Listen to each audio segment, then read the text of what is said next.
Todos, seja bem-vindo aqui ao nosso canal Voz Cama no Deserto e para mais uma programação. Fique conosco até o fim, tá bom? Pois bem-aventurado é aquele que lê ou ouve a palavra de Deus, diz-nos assim o Senhor, tá bom? Então vamos para o vídeo.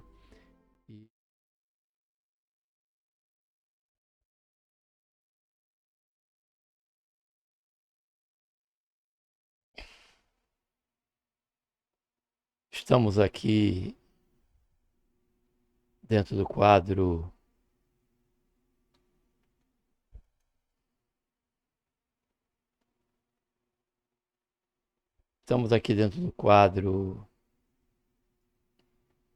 Estudando Junto, onde o tema central desse primeiro trimestre, que já estamos estudando e conhecendo o conteúdo, ele trata do tema central, deixa eu achar aqui,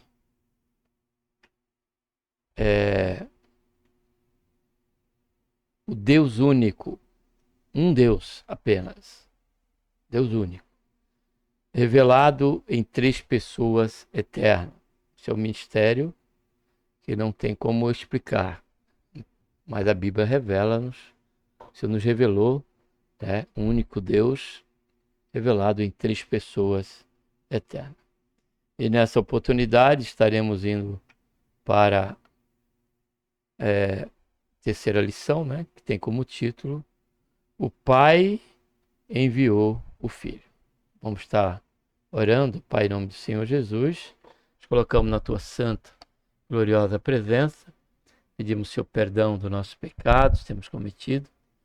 Queremos, Senhor, te agradecer por esta tão grande salvação, pelo nosso nome, Senhor, está escrito no livro da vida, e pela esperança, Senhor, que temos, ó Pai, de que em qualquer momento o Senhor há de vir nos buscar, através da pessoa bendita do Senhor Jesus, para que onde o Senhor estiver, nós também possamos estar juntos. Pedimos a Tua bênção durante o decorrer do conhecimento desse conteúdo, e já queremos, Senhor, te agradecer por todo esse período. Nos abençoa. Nós fazemos isso, Pai, em nome do Senhor Jesus. Amém.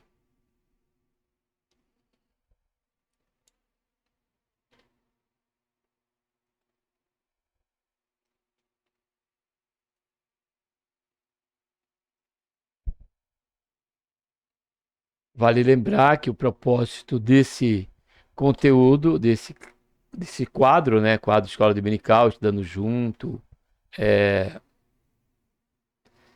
Jovens Seus Fortes e Adolescentes de Deus, tem como propósito conhecermos o conteúdo da revista, da lição que será tratada no próximo domingo. Esse é o propósito primário, ainda que o Senhor, pela sua misericórdia, nos concede a graça de refletirmos alguma coisa, falarmos algo através desse percurso em que estamos conhecendo o conteúdo. Esses quadros eles foram criados aqui no canal Voz Cama no Deserto, justamente para proporcionar você que não tem a revista, você que não pode estar na escola dominical e gostaria de estar aí atualizado com respeito a tudo quanto está acontecendo no que diz respeito à escola dominical, nos ministérios que fazem uso da revista da CPAD, tá bom? Então, vamos agora para o conteúdo. Eu vou estar aqui abrindo o PowerPoint, tá bom?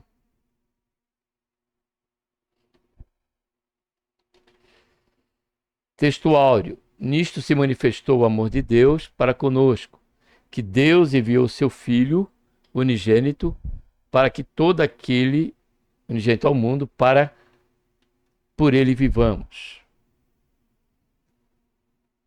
Verdade prática, o envio do Filho revela o amor do Pai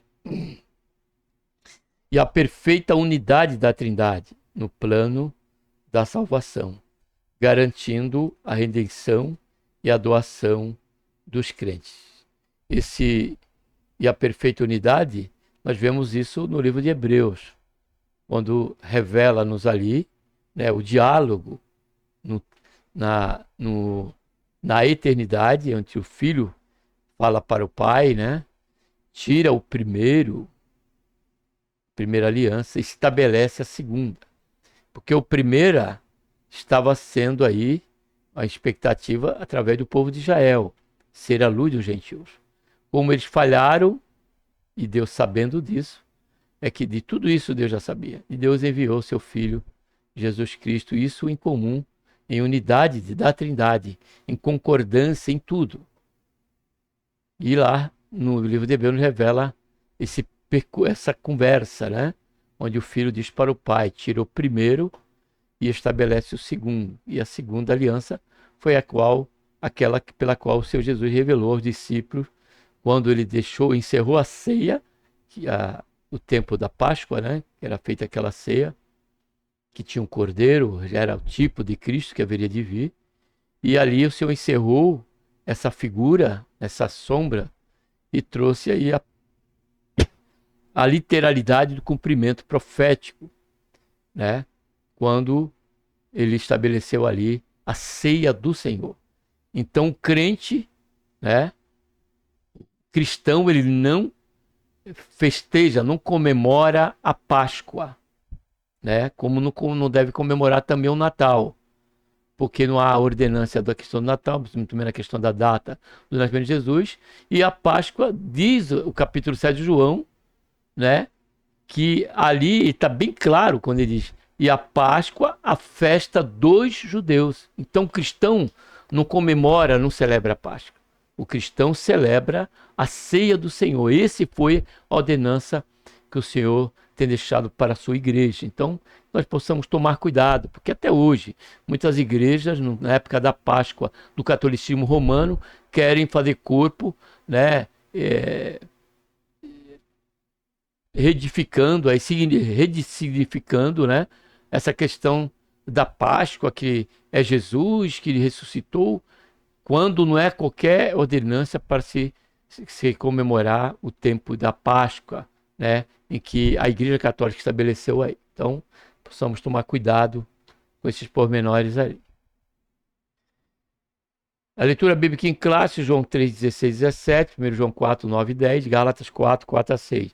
Porque Deus amou o mundo de tal maneira que deu seu Filho unigênito a todo aquele que nele crê, que não pereça, mas tenha a vida eterna. Deixa eu só ver aqui um negocinho.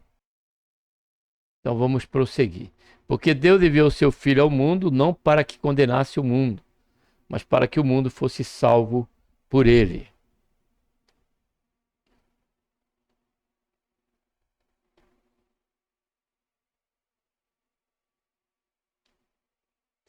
Nisto se manifestou o amor de Deus para conosco, que Deus enviou seu Filho unigênito ao mundo, para que por ele vivamos. Nisto está o amor, não em que nós tenhamos amado a Deus, mas em que ele nos amou e enviou seu Filho para propiciação pelos nossos pecados.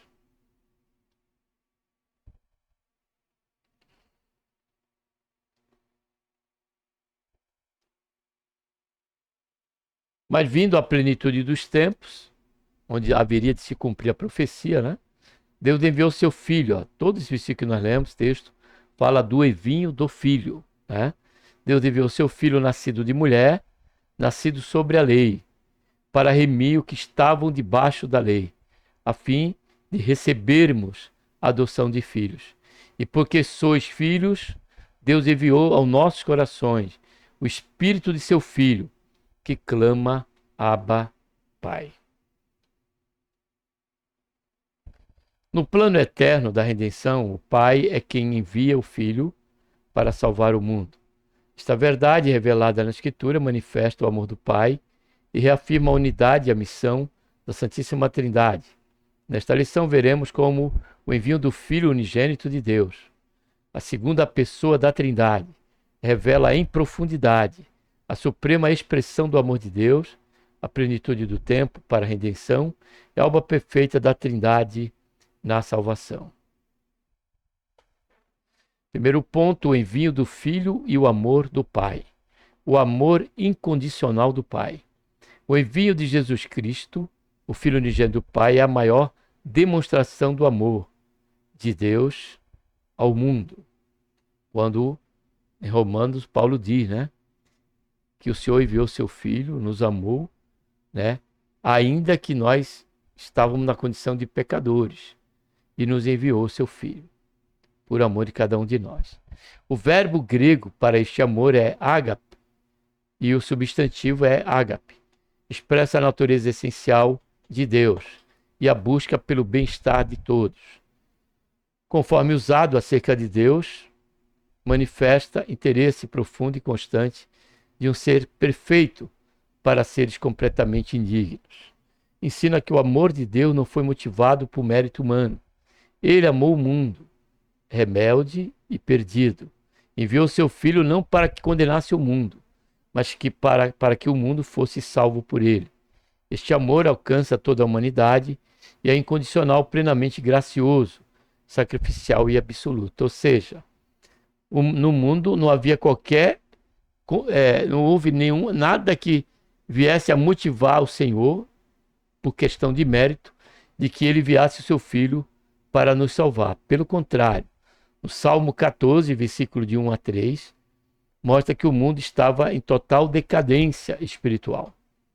Quando a palavra do Senhor nos diz assim, ó, Salmo 14, versículo de 1 a 3, e diz assim: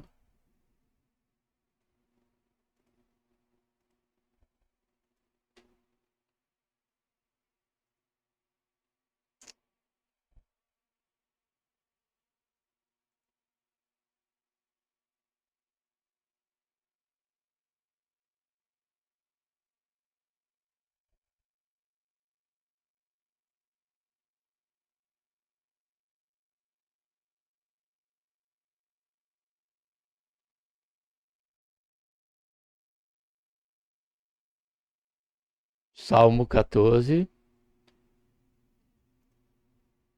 versículo 1 ao 3. Ó. Diz o nécio no seu coração: não há Deus.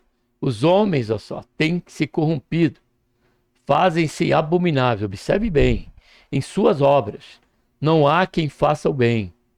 O Senhor olhou do céu, olha só, para os filhos dos homens, para ver se havia algum que tivesse entendimento, que buscasse a Deus. Desviaram-se todos e juntamente, ó só, se fizeram imundos. Não há quem faça o bem, não há sequer um. Então, logo aqui já demonstra para nós claramente que quando o Senhor enviou seu Filho, Jesus, ele enviou por amor. Dentro dessa condição que estávamos caótica, onde nós não buscávamos a Deus, não havia qualquer interesse, todos nós agíamos como o nécio, como se Deus não existisse, como muitos ainda caminham desta maneira. Até mesmo falam de Deus, dizem que creem em Deus, porém revelam através da sua vida, né, as suas atitudes como se Deus não existisse, totalmente não existisse, porque vivem na prática do pecado, né?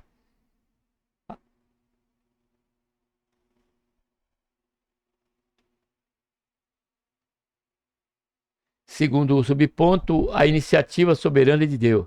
Desde a eternidade, antes da queda do Noé, Deus traçou um plano de redenção em Cristo, como nós sempre lemos em Efésios 4, 1, 4, 5. Vamos ler antes e prosseguir. Efésios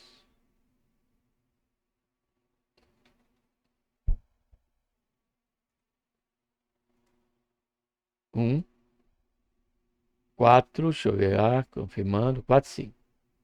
Quando a palavra do Senhor nos diz assim, ó.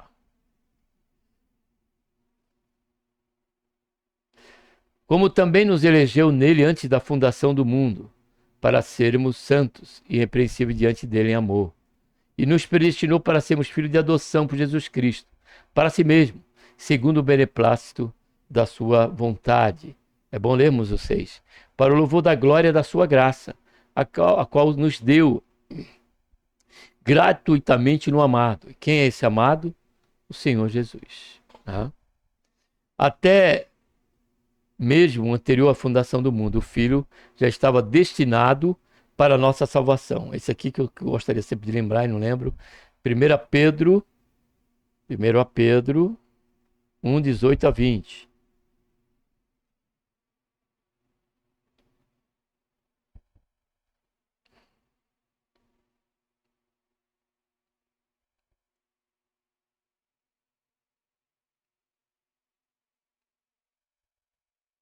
Caramba. Sabendo que não foi com coisas corruptíveis, como prata ou ouro, que foste resgatado da vossa vã maneira de viver, que por tradição recebeste dos vossos pais, mas com precioso sangue, como de um cordeiro sem defeito e sem mancha, o sangue de Cristo, ó só, o qual na verdade foi conhecido antes da fundação do mundo, mas manifestado no fim dos tempos, por amor de vós. Então foi por amor de cada um de nós, por mim e por você. Deus, em sua soberania e seu imensurável amor, tomou a iniciativa de enviar o Salvador, cumprindo seu eterno propósito de redenção. A Escritura ratifica que o amor divino antecede qualquer atitude humana, não em que nós tenhamos amado a Deus, observe, mas em que ele nos amou e enviou seu Filho para propiciação pelo nosso pecado. Portanto, a iniciativa da salvação não parte e nunca partiu do ser humano, mas de Deus, em sua soberania, misericórdia e compaixão. Deus decidiu agir em favor da humanidade caída. O envio do Filho e a Trindade. Embora a missão do Filho seja descrita por meio do verbo enviar, a ideia aqui é de um presente gracioso de Deus. Em seu amor soberano, o Pai ofereceu sua dádiva mais preciosa, seu Filho unigênito, para que por ele vivamos. Essa doação não implica hierarquia na Trindade. O Pai, o Filho e o Espírito Santo possuem a mesma natureza divina. A distinção observada é funcional, relacionada ao plano da salvação. O Filho é enviado para realizar a redenção. Essa dinâmica revela a harmonia e unidade da Trindade, uma única vontade e um único propósito. O envio do Filho é, portanto, uma expressão do amor de Deus, triuno, que resplandece toda a história da salvação. Então, o Pai, ele projetou o plano, o Filho veio para cumprir o plano, e o Senhor e o Espírito Santo está entre nós para a manutenção, né, da continuação do propósito deste plano, que é trazer, né, o entendimento, o conhecimento, o convencimento ao mundo do pecado, da justiça e do juízo. Agora, o ministério que temos e que está em pleno vigor é o ministério do Espírito Santo através da vida de todos aqueles que crê, se arrepende e crê no Senhor Jesus, passa o Espírito Santo do Senhor habitar nessa pessoa, né? Nesse irmão, nessa irmã, e aí aí o Senhor está edificando a sua igreja através dessas pedras, pela qual diz Pedro, espirituais, que são todos nós, eu e você. Segundo ponto, o Filho e a plenitude dos tempos, a preparação histórica e religiosa. O envio de Cristo não foi um plano improvisado, mas um desígnio eterno, cumprido na plenitude dos tempos. Indica que a vinda do Messias se deu no tempo determinado pelo Deus Pai, assim como ao dia determinado por Deus para que ele venha nos buscar. Quando Jesus disse, nem o Pai, nem o Filho, ninguém, nem o Filho e ninguém, né, sabe este dia, somente o Pai, é quando ele estava sob a condição humana. Porém agora que ele está assunto ao céu, já consumou este plano, está agora à direita do Pai e intercede por nós, ele sabe qual é esse dia, porque já está determinado em que o Senhor adivinhe buscar a sua igreja e continuar o cumprimento do plano, que ainda tem a tribulação, tem o cumprimento do milenial, né, que é o reino que foi prometido a Davi, de que haveria dentro da sua geração aquele que reinaria, né, e seria um reino de paz e imperfeição. Estava se falando ali do próprio Senhor Jesus, que ainda não cumpriu esta promessa, ainda não foi cumprida profeticamente, que foi feita a Davi, porém ela será cumprida através da primeira vinda do Senhor Jesus, né, onde ele vai vir buscar a sua igreja e ali estabelecer este reino mileniar. Depois vai ter o cumprimento aí do trono branco, né, o juízo final, e por fim, vai estar aí sendo consumado todo o juízo e passaremos ao tempo eterno com o Senhor. A Trindade em perfeita sabedoria determinado pelo Deus Pai, a Trindade em perfeita sabedoria e unidade determinou o momento exato para a execução do plano redentor. Historicamente, o domínio romano construiu estradas e rotas comerciais que contribuíram para a disseminação do Evangelho. A cultura grega unificou o mundo por meio do grego koiné, tornando possível a escrita do Novo Testamento em uma língua conhecida e popular. No judaísmo, apesar da rejeição dos líderes, entre o povo a expectativa messiânica estava elevada. Isso sinaliza que Deus preparou o cenário para a chegada do Salvador. E continua ainda.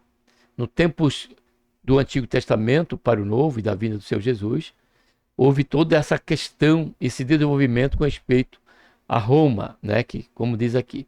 Mas observamos hoje que a própria tecnologia, né, o avanço da tecnologia está possibilitando o avanço também da proclamação do Evangelho, a exemplo não só do canal Voz Cama Deserto, mas de todos os canais que se encontram nas plataformas da mídia e de transmissão, difundindo esta palavra, difundindo este Evangelho. Então, alcançando locais inimagináveis, em que a igreja, até mesmo pela sua atuação, demoraria e muito para ser alcançado. Mas, através desse avanço da tecnologia, né, de cada trabalho feito, transmissão de culto, quadro como este e tantos outros, que tem sobre escola dominical, mensagens, né, transmitidas, são veículos pelos quais, pelo avanço da tecnologia, está possibilitando com que o Evangelho de nosso Senhor Jesus Cristo seja disseminado em grande escala. Isso, né, em caráter geográfico. O filho nascido sob a lei. A Escritura afirma que o filho veio nascido de mulher, nascido sobre a lei. A expressão nascido de mulher reafirma que Cristo assumiu nossa natureza humana. Isso aqui é de suma importância, amados. Por quê? Porque nos faz entender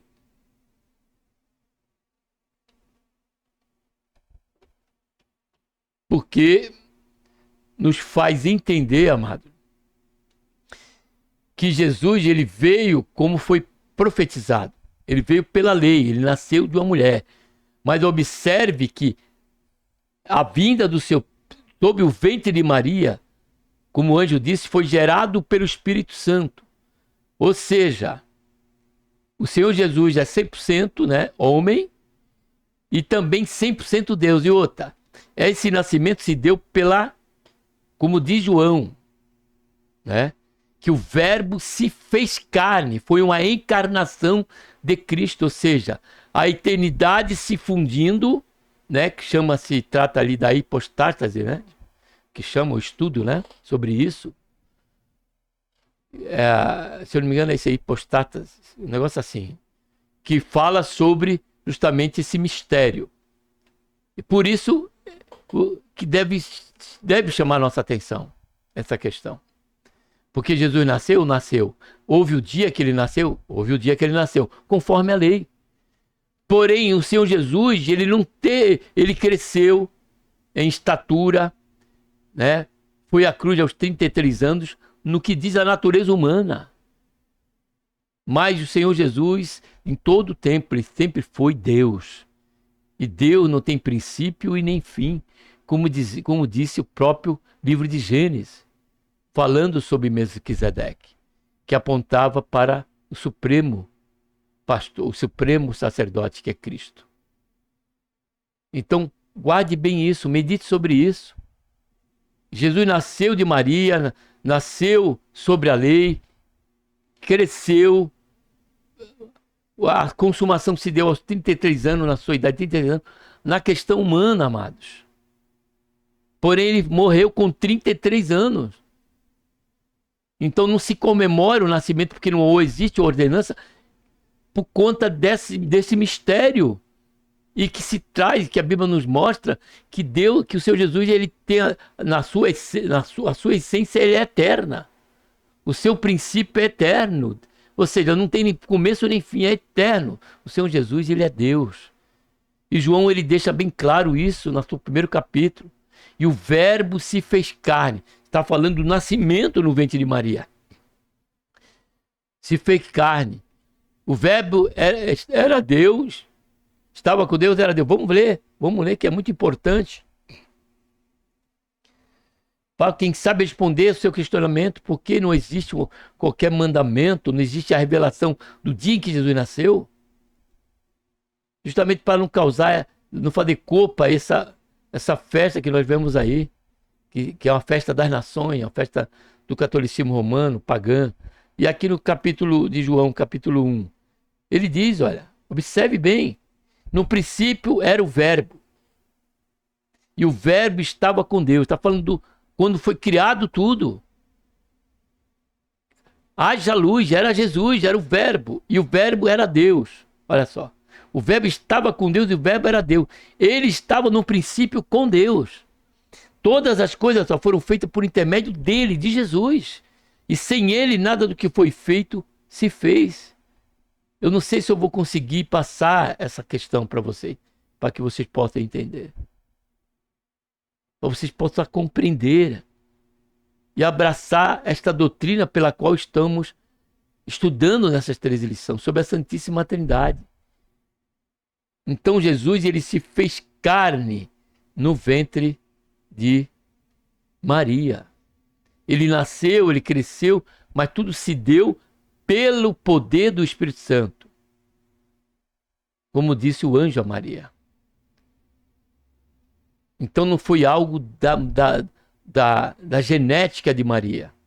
Porque senão o Senhor viria com pecado, porque todos que nasceram de mulher já nascem pecado, como diz Salmo 51, 4 e Salmo 58, 3.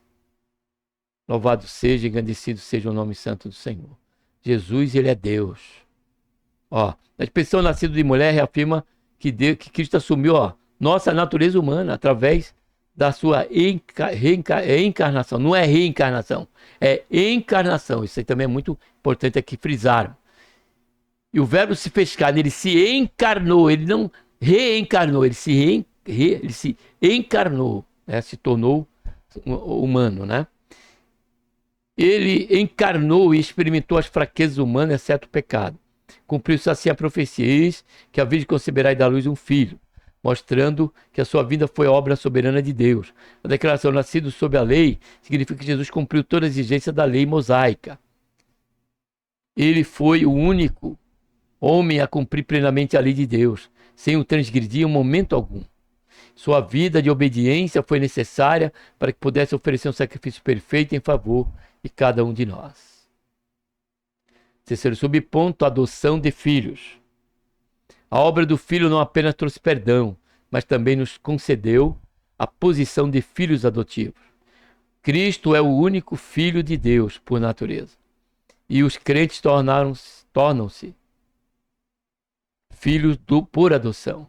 A prática da adoção não fazia parte do sistema legal judaico, mas era comum e bem conhecida entre os gentios. Paulo enfatiza que foi o do agrado de Deus inserir no plano da salvação que os salvos fossem adotados como filhos.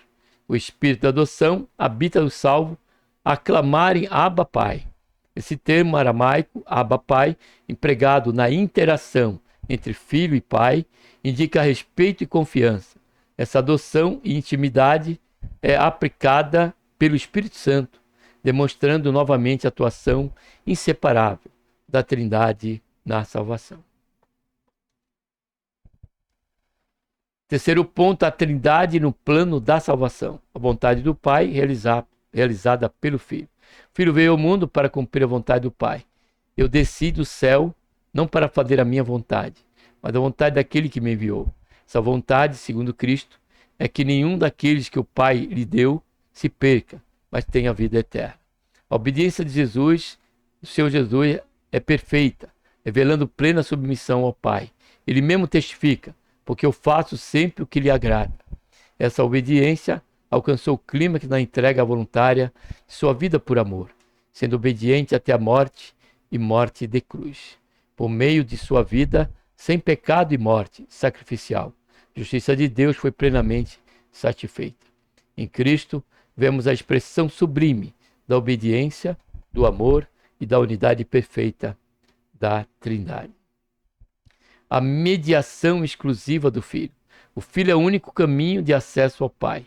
Eu sou o caminho e a verdade e a vida, disse o Senhor Jesus. Ninguém vem ao Pai senão por mim. Esse acesso é exclusivo por quê? Porque ele é a revelação plena do Pai. E o único que pode satisfazer a justiça divina mediante seu sacrifício no Calvário. A exclusividade da mediação de Cristo está enraizada na estrutura trinitária. O Pai enviou o Filho e o Espírito Santo testifica do Filho, que é o ministério que agora está em pleno vigor, né? Onde muitos, por certo, ainda hão de crer no precioso nome do Senhor Jesus e na obra feita no Calvário. Assim, o caminho para o Pai passa necessariamente pela aceitação do Filho, conforme ensina as Escrituras, porque há um só Deus, um só mediador entre Deus e os homens, Jesus Cristo, homem. Desse modo, a salvação ocorre unicamente por meio da fé em Cristo. Terceiro ponto, a aplicação da salvação pelo Espírito. O Espírito Santo, chamado de Consolador, Espírito da Verdade, foi enviado pelo Pai e pelo Filho. Jesus disse que o Espírito viria para convencer o mundo do pecado, da justiça e do juízo. E é o Espírito que ilumina a mente para o conhecimento de Deus. Ensina a verdade, regenera os pecadores, sela os que creem, opera a santificação progressiva e assegura a perseverança dos crentes. Além disso, o Espírito glorifica o Filho, pois foi enviado para testificar de Cristo, revelando sua pessoa e obra ao coração humano. O Espírito nunca age independentemente do Filho ou do Pai. Sua missão é intrinsecamente a de exaltar a glória do Deus Trino.